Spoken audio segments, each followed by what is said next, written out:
بچائے ہوئے نئے شباب میں کی انگڑائی لے رہے ہیں حبیب نئے شباب کی انگڑائی لے رہے ہیں حبیب کھڑی ہے سامنے بیعت کمر جھکا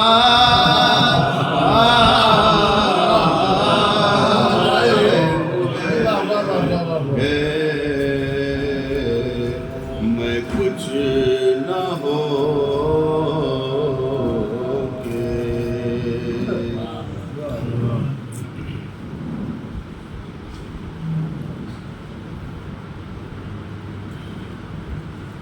سلام کچھ شعر ہے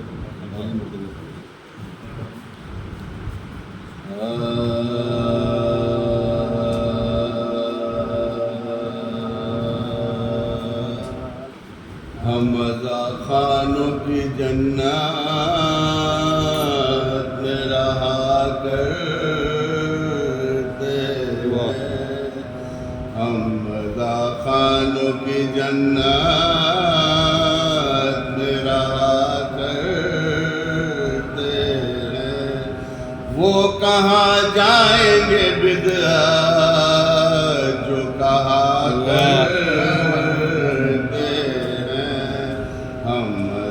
خانوں کی جنت میں رہا کرتے ہیں یہ عزاداری مجلس ہے عبادت جیسی یہ عزاداری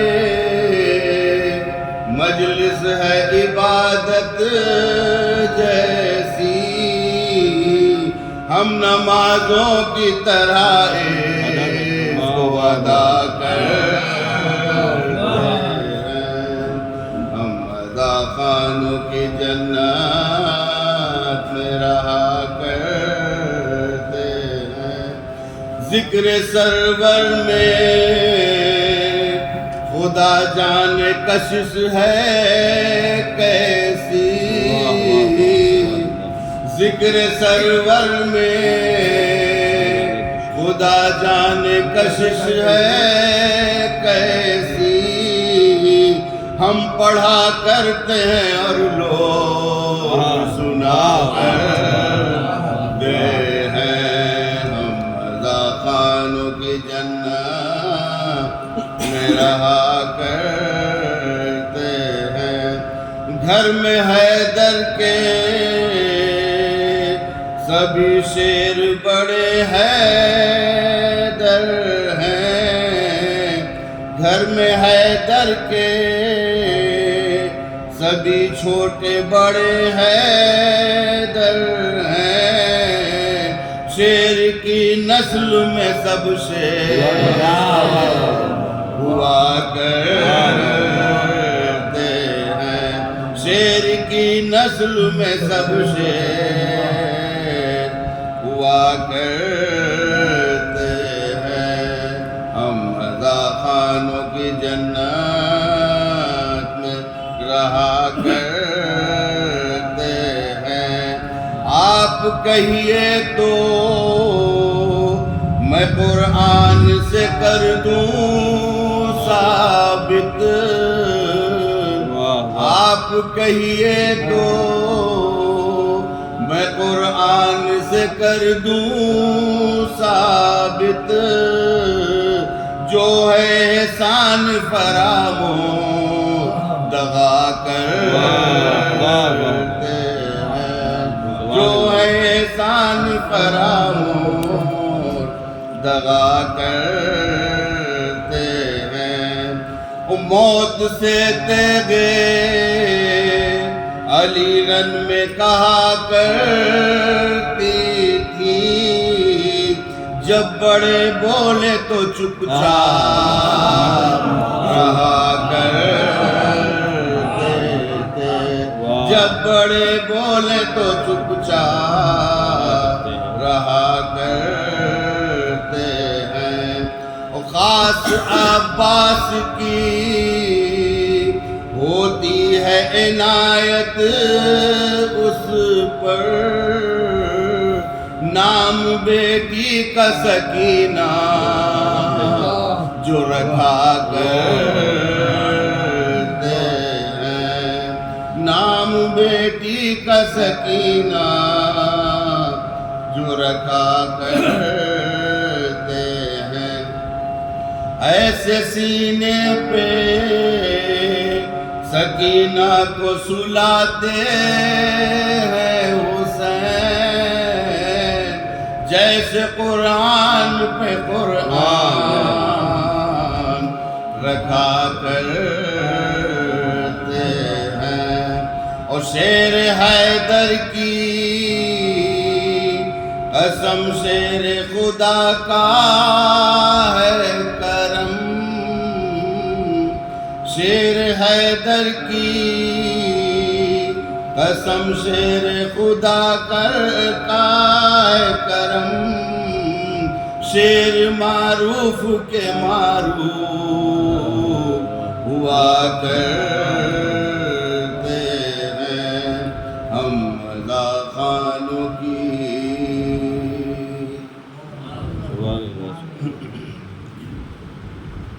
ایک سو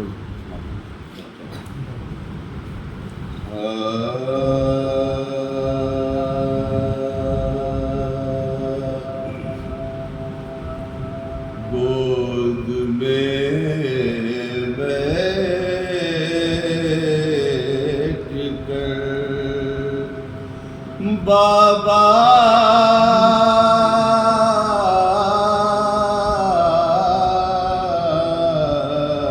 کی سکینہ نے کہا، گود میں بیٹھ کر بابا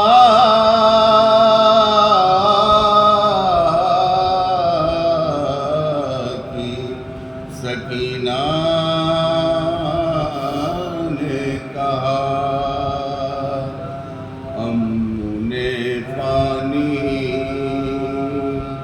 لانے کا کیا تھا وعدہ.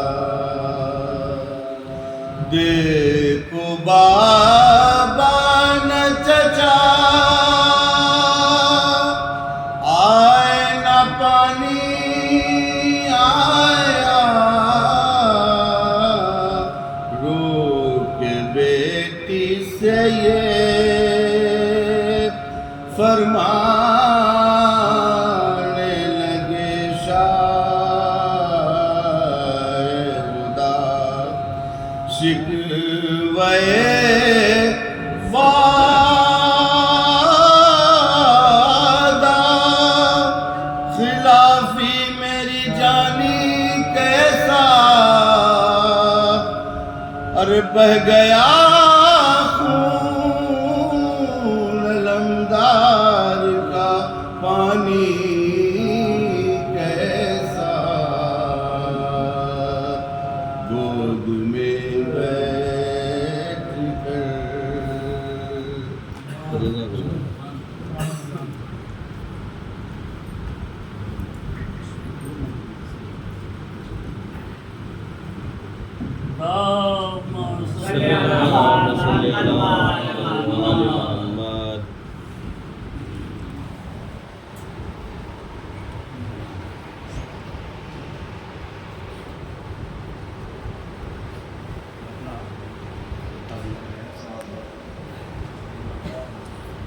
جن نگاہوں نے شہید صاحب پر دیکھا، ان کا احسان بھی اسلام کے اوپر دیکھا. جن نگاہوں نے شہید صاحب رہبر دیکھا، ان کا احسان بھی اسلام کے اوپر دیکھا. دوسرا مطلب یہ صرف فرمائیں گے کہ کربلا والوں نے ایک یہ بھی تو منظر دیکھا کربلا والوں نے، ایک یہ بھی تو منظر دیکھا، جور کے رخ پہ ضیاء ہوتا مقدر دیکھا۔ کربلا والوں نے ایک یہ بھی تو منظر دیکھا، جون کے رخ کی ضیاء ہوتا مقدر دیکھا۔ اور یہ بھی بتا کہ ایک حیدر کی طرح دوسرا حیدر دیکھا، ایک حیدر کی طرح دوسرا حیدر دیکھا، نام عباس ہے بے مثل دلاور دیکھا۔ ایک حیدر کی طرح دوسرا حیدر دیکھا، نام عباس ہے بے مثل دلاور دیکھا۔ اور شعر ملاحظہ کریں گے کہ سازشیں لاکھ ہو پر چھپ نہیں سکتا یہ کبھی، سازشیں لاکھ ہو پر رک نہیں سکتا یہ کبھی، معجزہ ماتم شبیر کا گھر گھر دیکھا۔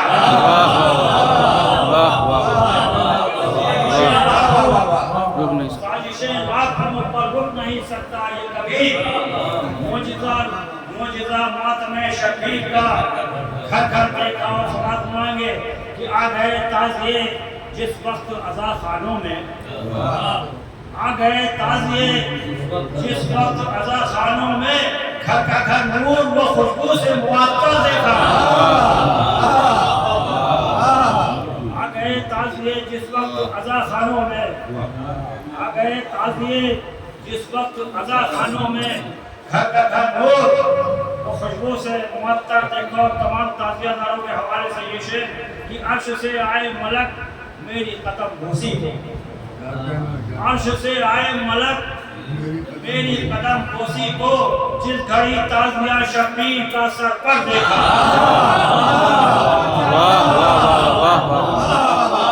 عرش سے آئے ملک میری قدم بوسی کو، عرش سے آئے ملک میری قدم بوسی کو، جس گھڑی تعزیہ شبیر کا سر پر دیکھا۔ شعر ملاحظہ کریں گے کہ آل احمد کے فضائل نہ بیاں ہو جس پر، آل احمد کے فضائل نہ بیاں ہو جس پر، میری نظروں نے کہیں ایسا نہ منبر دیکھا۔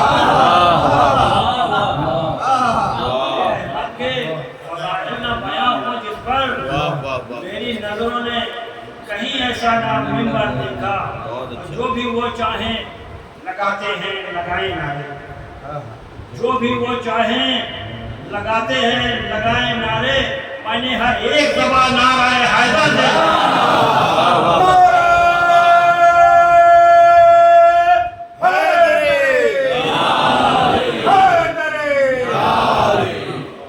جو بھی وہ چاہیں لگاتے ہیں لگائیں نعرے، جو بھی وہ چاہیں لگاتے ہیں لگائیں نعرے، میں نے ہر ایک زبان نعرہ حیدر دیکھا۔ یاد جب احمد مختار کی آئی شہ کو، یاد جب احمد مختار کی آئی شہ کو، جا کے خیمے میں فقط چہرہ اکبر دیکھا۔ اور یہ مصائب کے چند شعر کہ تھی قیامت کی گھڑی زینب کبریٰ کے لیے، تھی قیامت کی گھڑی زینب کبریٰ کے لیے، بھائی کا خشک گلا جب تہے خنجر دیکھا۔ تھی قیامت کی گھڑی زینب کبریٰ کے لیے، بھائی کا خشک گلا جب تہے خنجر دیکھا۔ یا علی آئیے امداد کو زینب نے کہا، یا علی آئیے امداد کو زینب نے کہا، شام غم میں جو گرفتار بھرا گھر دیکھا۔ یا علی آئیے امداد کو زینب نے کہا، شام غم میں جو گرفتار بھرا گھر دیکھا۔ اور کیوں نہ ہو گریا کنا مجلس سرور میں عروج، کیوں نہ ہو گریا کنا مجلس سرور میں عروج، کربلا میں جو پڑا لاش ہے بے سر دیکھا۔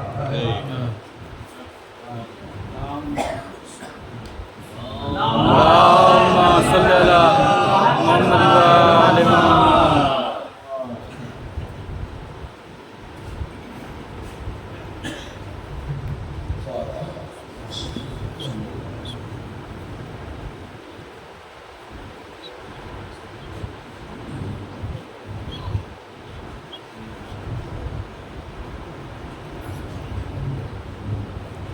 أعوذ بالله بالله من الشيطان الرجيم بسم الله الرحمن الرحيم الحمد لله رب العالمين الصلاة والسلام على النبي الكريم سيد المرسلين أفضل النبيين طه وياسين وعلماء الثقلين دكتور الحسن والحسين أبي القاسم اللهم صل على محمد وآل محمد وصلى الله على آله الطيبين الطاهرين المعصومين المسلمين ولعنة الله على أعدائهم أجمعين اللهم ارزقنا ذات الحسين بعد الماء وشفاعة الحسين بعد الماء أما بعد فقد قال الله تبارك وتعالى في القرآن بسم الله الرحمن الرحيم مالك يوم الدين اللهم صل على محمد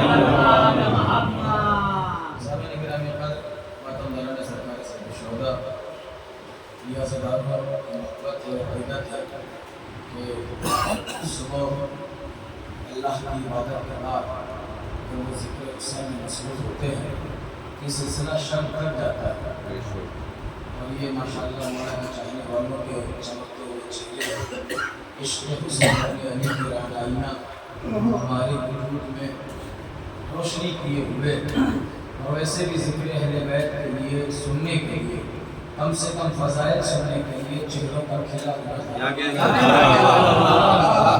اترے ہوئے چہروں سے علی سنا نہیں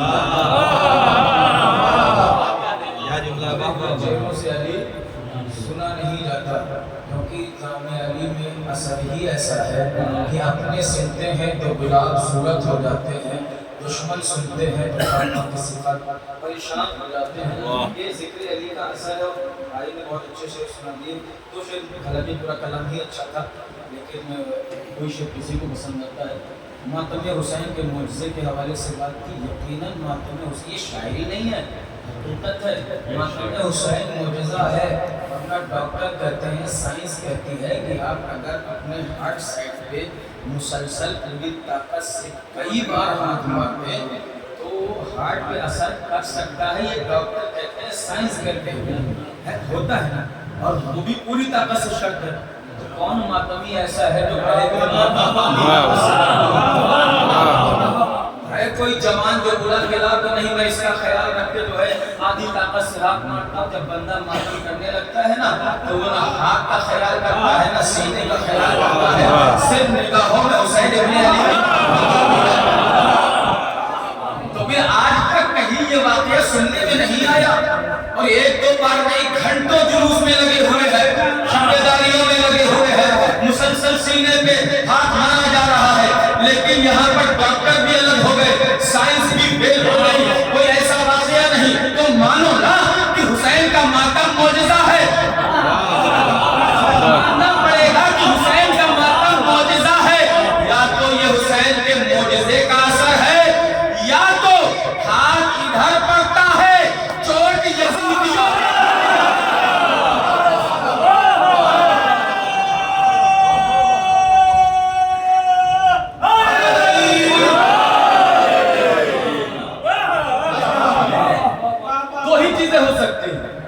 یہ معجزہ ہے جو کہ ہے یا تو ہاتھ ادھر پڑتا ہے چوٹ ماتم کو جوڑتا ہے عزادار کا پنجہ یہ 5 اور 5 کے اقرار کا پنجہ ہر دور میں ہر ظلم کے انکار کا پنجہ ماتم کو جوڑتا ہے ماتمی سنیے گا ماتم کو جوڑتا ہے عزادار کا پنجہ یہ 5 اور 5 کے اقرار کا پنجہ ہر دور میں ہر ظلم کے انکار کا پنجہ اسلام کی بنیاد کا ڈھانچہ بھی یہی ہے لوگ سارے یزیدی کو تالا جاتے ہیں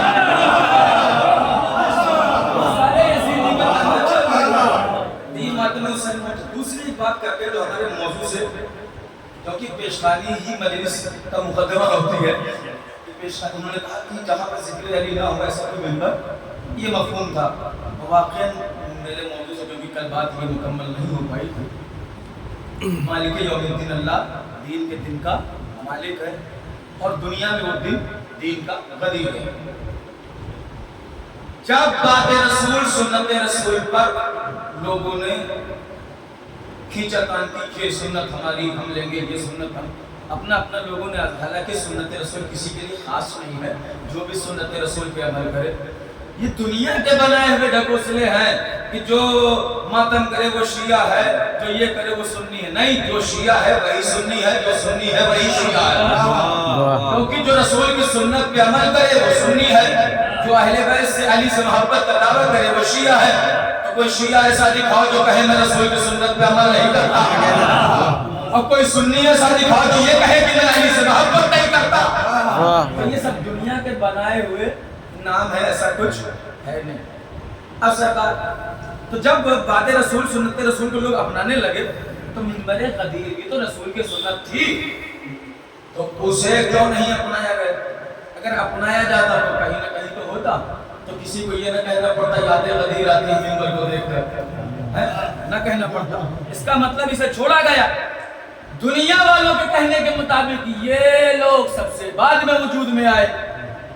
کہتے ہیں نا اگر 73 فرقے ہیں یا ہو چکے تو کہتے ہیں یہ 73ویں نمبر کے ہیں، سب سے لاسٹ میں وجود میں آ گئے. ایسا پہلے کہیں نہیں تھا یہ شیعہ قوم کوئی شیعہ فرقہ، یہ بعد میں وجود میں آیا. بعد میں چلو بعد میں ہی صحیح، غدیر ہو گیا، یہ وجود سب سے بعد میں آیا اور لوگوں نے غدیر کے منبر کو میدان غدیر میں ہی چھوڑ دیا اور سنت رسول کو اپنانے لگے. مودت اور عقیدت کی وادی میں ہوتے کرتے ایک بار مولا کے چاہنے والے، مولا کے قدیری ایمان رکھنے والے میدان غدیر خم سے گزر ہوا. جب گزر ہوا تو کیا دیکھا کہ منبر غدیر وہیں کا وہیں چھوڑا گیا. میں سنا رہا ہوں کہ منبر غدیر کو وہی لوگوں نے چھوڑ رکھا ہے، کسی نے نہیں اپنایا، کسی نے نہیں اپنایا. تو جب اس مولا کے چاہنے والے قدیری ایمان والوں کو منبر غدیر میں دیکھا کہ تم تو اپنے معلوم ہوتے ہو، تم تو اپنے معلوم ہوتے ہو، کہ تم بھی اپنے معلوم ہوتے ہو. پریشان کیوں؟ سب نے سب کچھ لے لیا، ساری سنتیں اپنائی لی، لیکن ہمیں چھوڑ دیا. گھبراؤ نہیں، ہم تمہیں لے کے جائیں گے، ہم تمہیں لے کے جائیں گے، ہم تمہیں لے کے جائیں گے. قدیری ایمان والوں نے، مولا کے چاہنے والوں نے، علی ولی اللہ والوں نے قدیری منبر کو اٹھا تو لیا، لے کے تو چلے آئے، لیکن جائیں کہاں؟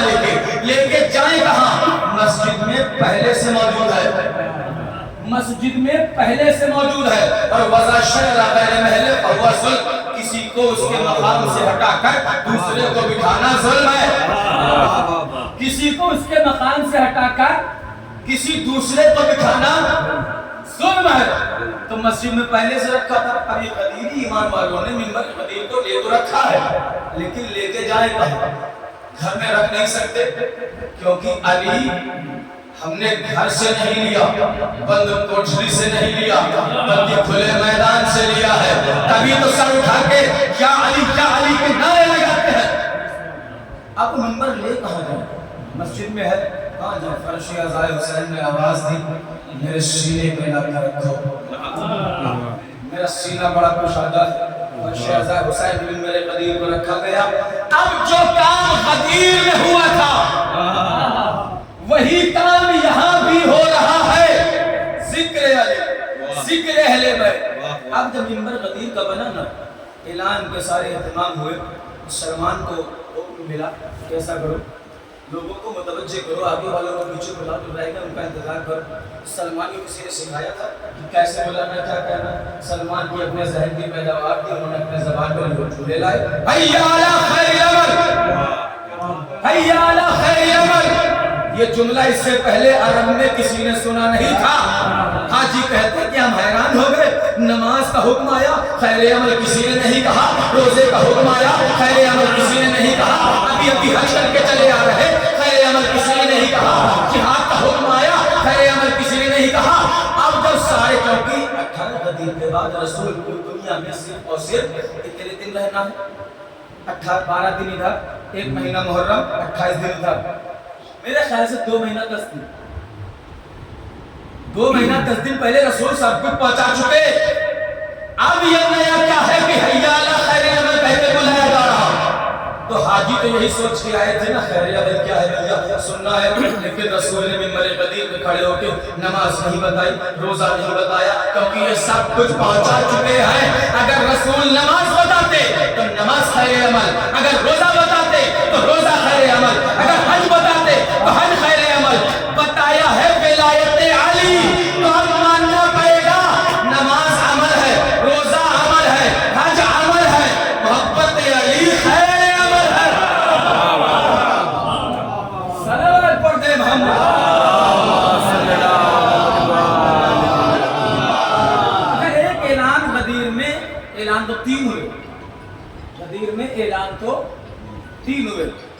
اعلان سے پہلے سلمان نے کیا حی علی خیر العمل، پھر اعلان ہوا ولایت علی کا، رسول نے کیا۔ ولایت علی کے اعلان کے بعد ایک اعلان ابو ذر نے کیا۔ وہ کیا کیا ولایت علی کے اعلان کے بعد؟ ابو ذر نے بابا سے بلند، جسے آپ نعرے لگا دیتے ہیں جوش میں، ابو ذر جب منقود مولا کا اعلان ہو گیا تو ابو ذر کی جوش محبت، جوش خلت، جناب ابو ذر نے کہا اشہد ان علی ولی اللہ، میں گواہی دیتا ہوں کہ علی اللہ کے ولی ہے۔ سلمان نے خیر عمل کہا، ابو ذر نے علی ولی اللہ کہا۔ سلمان کہہ رہے حی علی خیر العمل، ابو ذر کہہ رہے اشہد ان علی ولی اللہ۔ غدیر ہی سے سلسلہ لگ گیا، شروع ہو گیا۔ جب اذان ہوئی حی علی خیر العمل بھی ہے، اشہد ان علی ولی اللہ بھی ہے، حی علی خیر العمل بھی اذان میں ہے، اشہد ان علی ولی اللہ بھی ہے۔ اگر کسی نے ولایت علی کی گواہی اذان میں نہیں رکھی تو بات سمجھ میں آ سکتی ہے کہ ہو سکتا دشمنی بغض کچھ بھی ہو، خیر عمل کیوں نہیں؟ اذان نماز تو خیر عمل ہے نا، کیا نماز خیر عمل نہیں کر سکتے؟ اور اس جملے سے تو بہتر ہی جملہ ہے، کیا کہتا ہے؟ کہ نماز نیک سے بہتر ہے، یہ توہین نماز، کیونکہ اگر نماز صرف نیک سے بہتر ہوتی تو کیا کھیلنے سے بہتر نماز نہیں؟ فالتو ہوٹلوں پہ بات کرنے سے بہتر نماز نہیں؟ چوراہوں پہ غیبت کرنے سے بہتر نماز ہر عمل سے بہتر ہے۔ اسی لیے سونے بات، تو یہ تو بیجا جملہ، تو اس بیجا جملہ کے بجائے حی علی خیر العمل تو بہت کام کا جملہ تھا، اسے کیوں نہیں رکھا؟ کہا نہیں، اسے ہٹایا اپنی مرضی سے، خیر عمل کے اعلان کو اللہ نے ہٹوا دیا جبر مشیت میں، کیونکہ جہاں علی نہیں وہاں خیر جہاں علی نہیں وہاں خیر عمل نہیں، یہ جبر مشیت میں ہٹا دیا، کیونکہ سارے عمل عمل ہے، خیر عمل تبھی بنیں گے جب محبت اہل بیت محبت علی میں انجام دیے جائیں گے۔ لہذا اعلان ہو گیا، غدیر میں جتنے راوی اتنے سامع، اتنے دیکھنے والے، اتنے سننے والے۔ رسول نے بڑے اہتمام کیے، بہت سے عرب والے بڑے چالاک تھے، ہو سکتا کہہ دیتے کہ ہم دیکھ نہیں پائے کسی مولا بنایا، دیکھا تو سن نہیں پائے۔ رسول نے کیا کہا؟ رسول نے کہا ایسے جانے نہیں دوں، پہلے تو دکھایا پھر سنایا، جب یہاں سے کام نہیں، رسول نے کہا آؤ علی کے ہاتھوں پہ بیعت کرو، علی کے ہاتھوں پہ۔ انسانوں کے پاس کتنی طاقتیں ہوتی ہیں قدرت؟ 5، دیکھنے کی، سننے کی، سونگھنے کی، چکھنے کی، چھو کے محسوس کرنے کی۔ اس کو ہندی میں کچھ اور کہتے ہیں، انگلش میں کچھ اور، ہمارے زبان میں ادب میں کہتے ہیں حواس خمسہ، 5 طاقتیں، دیکھنے کی، سونگھنے کی، سننے کی، چکھ کے پتہ لگانے کی اور چھو کے، ٹھیک ہے نا؟ رسول نے دکھایا تو کوئی کہتا کہ ہماری آنکھیں کمزور تھی دیکھ نہیں پائے، تو رسول نے سنایا تو کوئی کہتا کہ ہم سن نہیں پائے۔ تو اگر کسی کی آنکھیں کام نہ کرے تو لوگ اسے نابینا کہتے ہیں، کسی کا کام نہ کرے تو لوگ اسے بہرا کہتے ہیں۔ رسول نے کہا آؤ علی کے ہاتھوں پہ ہاتھ رکھو، چھو کے بھی محسوس کرو، سن کے بھی محسوس کرو۔ اب اگر کوئی کہہ دے کہ ہم چھو کے بھی نہیں جان پائے تو جو بندہ چھو کر بھی محسوس نہ کر پائے، ڈاکٹر کہتے ہیں یہ مر گیا۔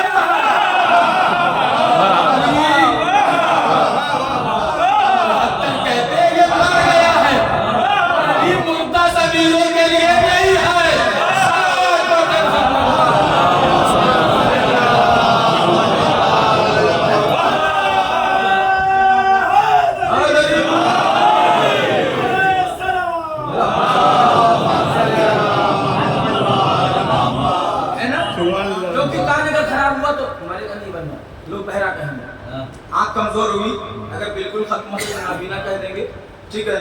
سونگھنے کی اگر کچھ ڈسٹرب ہو تو لوگ کہیں گے طبیعت نہیں صحیح ہے، ڈاکٹر کو دکھائیں۔ لیکن اگر یہ چھونے والی حد تک بھی ختم ہو گئی تب تو وہ ڈاکٹر کہے گا سوری، رسول نے کہا اب تو کوئی بہانہ ہو بھی نہیں سکتا۔ اب اسی میں علامہ امینی نے الغدیر لکھی، کئی جلدوں پہ صرف غدیر، ہم تو 4 حرفوں کی بات کرتے، کئی جلدوں میں کتاب، اس میں لکھا کہ اعلان رسالت سننے والوں نے کہا کہ میں نے محسوس کیا جیسے مجمع میں کوئی سفید پوش بندہ ہے، اور وہ جگہ جگہ جا کے کچھ لوگوں کو سے کہتا ہے اسما افہم سنو سمجھو، اسما افہم سنو سمجھو۔ رسول کیا کہہ رہے ہیں؟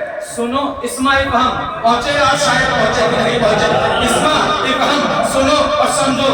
اگر یہاں پر مولانا سہیل ابھی کسی کے کاندھے کے پاس آ کے کہے سنو اور سمجھو میں کیا پڑھ رہا ہوں، سنو، بڑا مسئلہ ہو جائے گا، کیونکہ کہیں گے مولانا آپ کیا کہہ رہے ہیں، یہ تو ہمارے یہاں مردے پہ پڑھا جاتا ہے، تعویذ قبر بند کرتے وقت سنو اور سمجھو کہ کیا کہہ رہے ہیں۔ تو یہ قدیر میں پڑھنے والا کون تھا؟ معصوم نے فرمایا وہ کوئی اور نہیں، وہ جبرائیل تھے، اپنے استاد کی ولایت کو اتنا اہم بتا رہے تھے کہ سنو اور سمجھو، سنو اور سمجھو۔ میں نے کہا جبرائیل یہ تو مردوں میں پڑھا جاتا ہے، ہمارے یہاں قدیر میں بھی کچھ ایسے تھے۔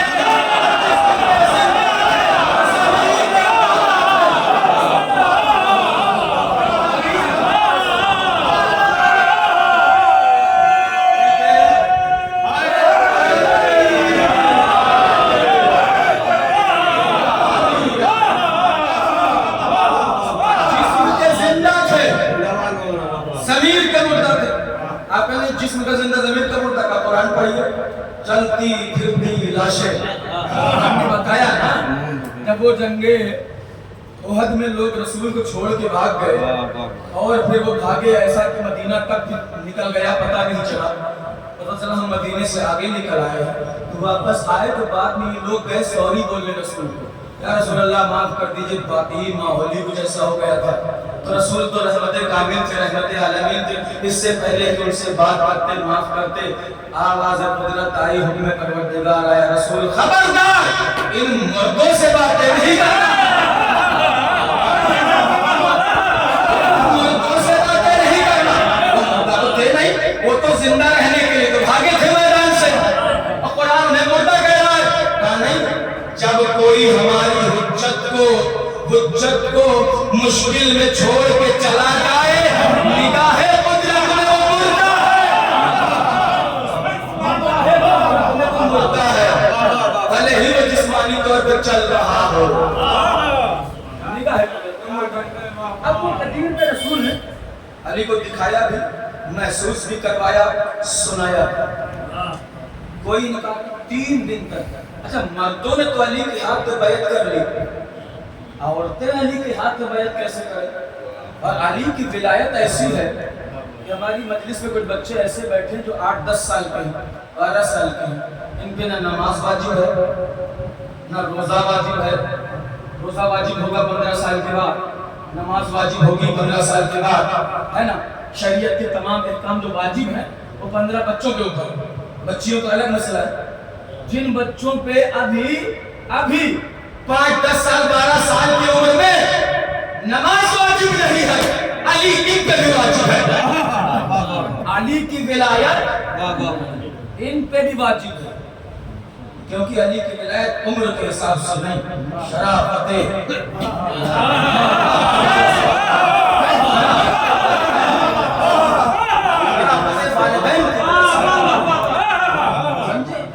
علی کی ولایت واجب ہے۔ اچھا کچھ لوگ کہتے ہیں کہ وہ علی ولی اللہ اذان میں جزو اذان ہے یا نہیں ہے، مستحب ہے، کچھ کہتے ہیں۔ تو علامہ صاحب سے پوچھا گیا، دست غیب شیرازی وہ شہید محراب کہے جاتے ہیں، ان سے پوچھا کہ سرکار یہ بتائیے یہ مسئلہ بڑا عجیب ہے، کچھ کہتے ہیں یہ مستحب ہے، کچھ کہتے ہیں جزو اذان ہے، کچھ کہتے ہیں یہ کیا ہے؟ تو انہوں نے کہا کہ یہ واجب نہیں اور جب الواجب ہے، یہ واجب نہیں اور جب الواجب یہ کیا ہے؟ کہا جس پر سارے وجود کا وجود ٹکا ہو،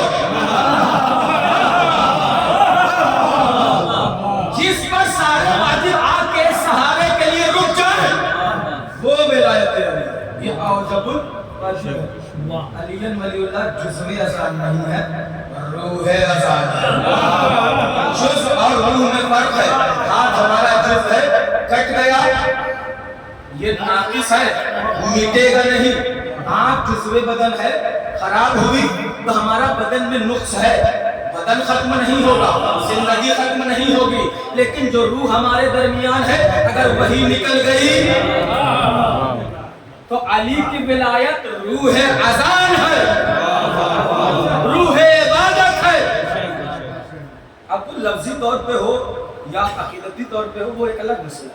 اب یہ سرکار قدیم میں رسول نے اعلان کیا، منبر سے دکھایا، 3 دن تک یہ مسئلہ ہوتا رہا اور لوگ ایسے دھوپ میں، بڑا حکم تھا سر سے سایہ ہٹاؤ، جو کپڑا ہٹا رکھا، اور قیامت کا اس بات کیا کہ ابھی نئے حاجی ہیں، سر پہ بال بھی نہیں ہے، پیروں سے جوتیاں نکالو، جوتیاں نکال۔ روایت کہتی ہے کچھ لوگوں نے کچھ تیلوں کا سہارا لیا، حکم دیا اسے برابر کرو۔ کہیں کہیں ہلکی پھلکی سے گھاس بھی، عرب میں اتنی گھاس ہوتی نہیں لیکن کہیں نہ کہیں تھی، تو اس کا کچھ لوگوں نے سایہ ایسے بھی ہٹاؤ، سارے اہتمام کر دیے، سارے اہتمام علی کی ولایت کو یاد رکھوانے کے لیے سارے اہتمام کر دیے۔ اور 3 دن روکا اور نہ جانے کتنے لوگوں کو قدیر کب تک یاد رہی۔ ایک تو شدت دھوپ میں تھی، دوسری اعلان میں،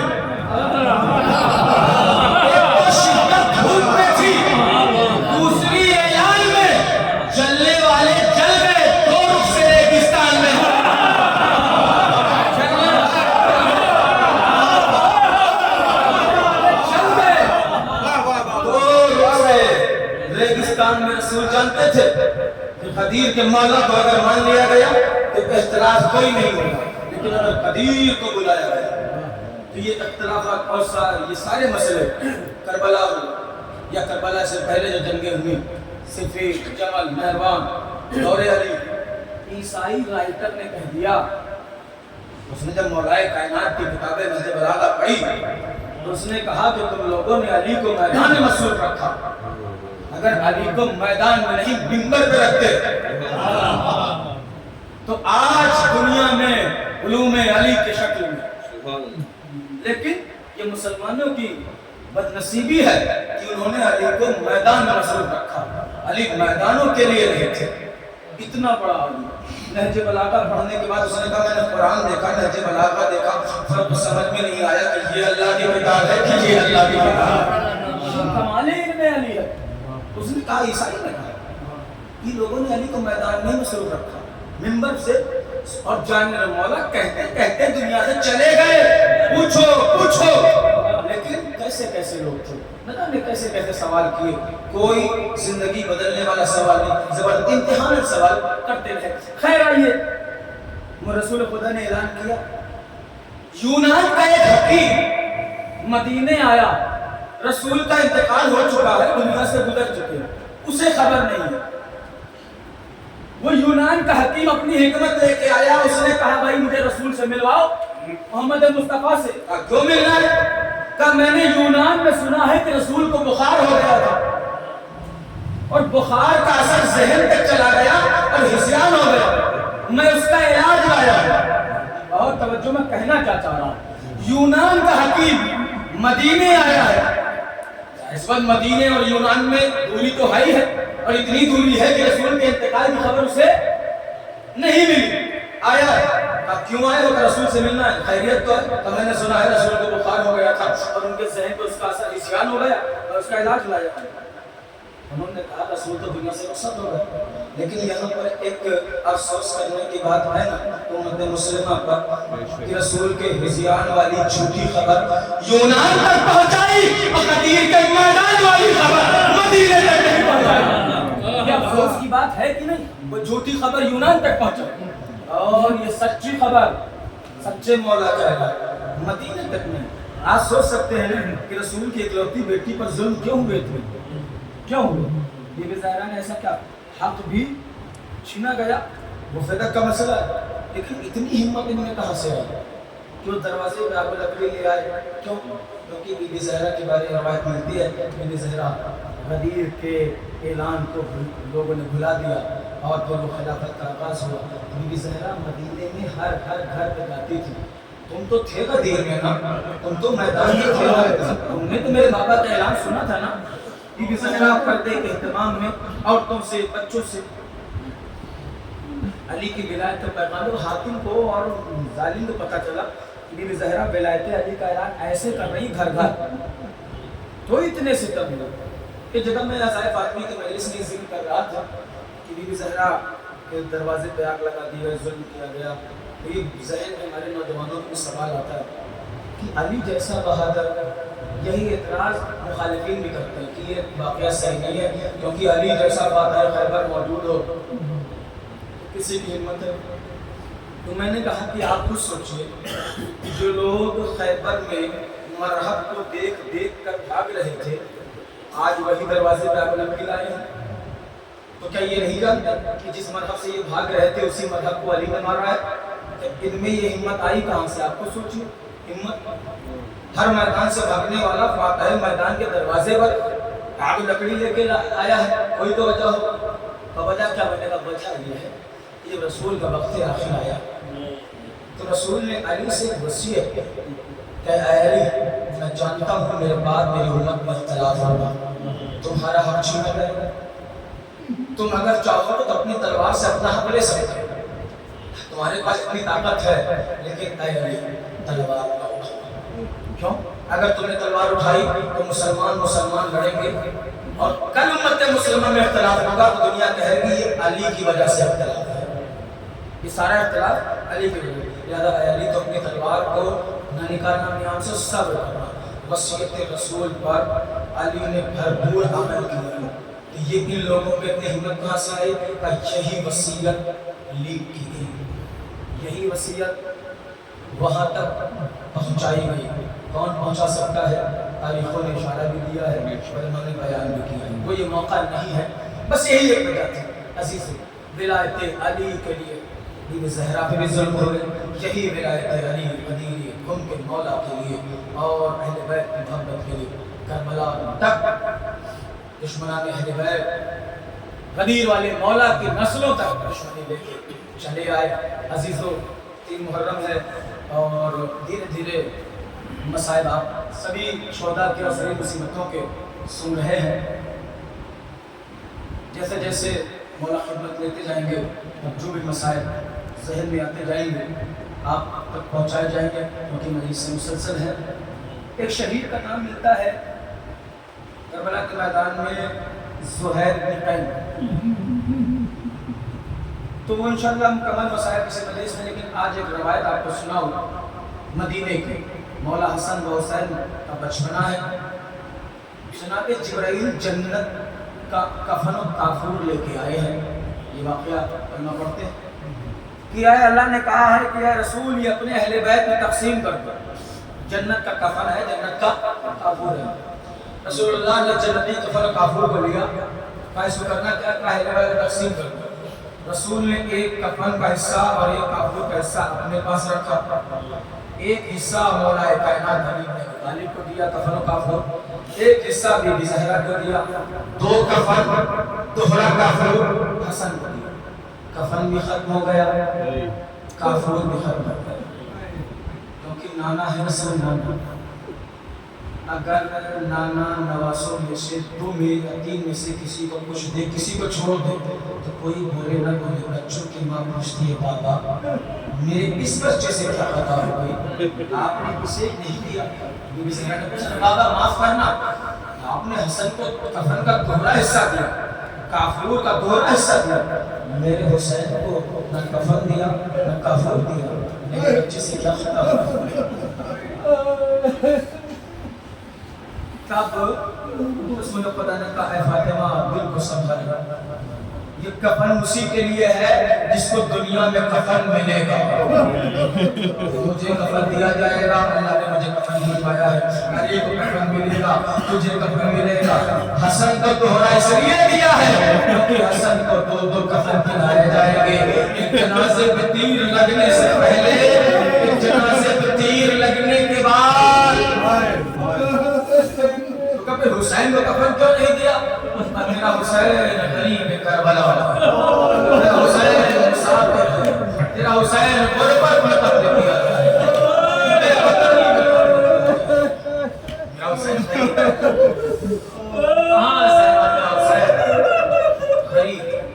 تب بھی کسی نے کہا بابا میں اکثر دیکھتی تھی کہ آپ گھر آتے تھے، دونوں بیٹوں کو آپ اپنے سینے پر اٹھا کے آپ محبت میں کہتے تھے حسن امیر ہے حسین غریب ہے، حسن امیر ہے حسین غریب ہے، تو میں سوچتی تھی کہ آپ محبت میں ایسا کہہ رہے ہیں، محبت میں ایسا کہہ رہے ہیں، لیکن آج احساس ہو گیا کہ میرا حسین غریب کربلا ہے، میرا حسین غربت میں شہید ہوگا، میرا حسین غریب ہے۔ روایت کہتی ہے کہ مولا حسین کا دشمنا تھا، یہ جملے سنے نا کہ حسن امیر ہے حسین غریب ہے، حسن کو 2 کفن ملیں گے، حسین کو 1 کفن بھی نہیں ملے گا، اتنا سننے کے بعد روایت کہتی ہے مولا حسین اپنی جگہ سے اٹھے، گھر کے گوشے میں جا کے کھڑے ہو گئے اور دیوار پہ ہاتھ رکھ کے ہاتھ پہ سر پر اٹھا کے کہتے ہیں میں غریب ہوں مجھے کوئی کفن نہیں دے گا، میں غریب ہوں مجھے کوئی دفن نہیں کرے گا۔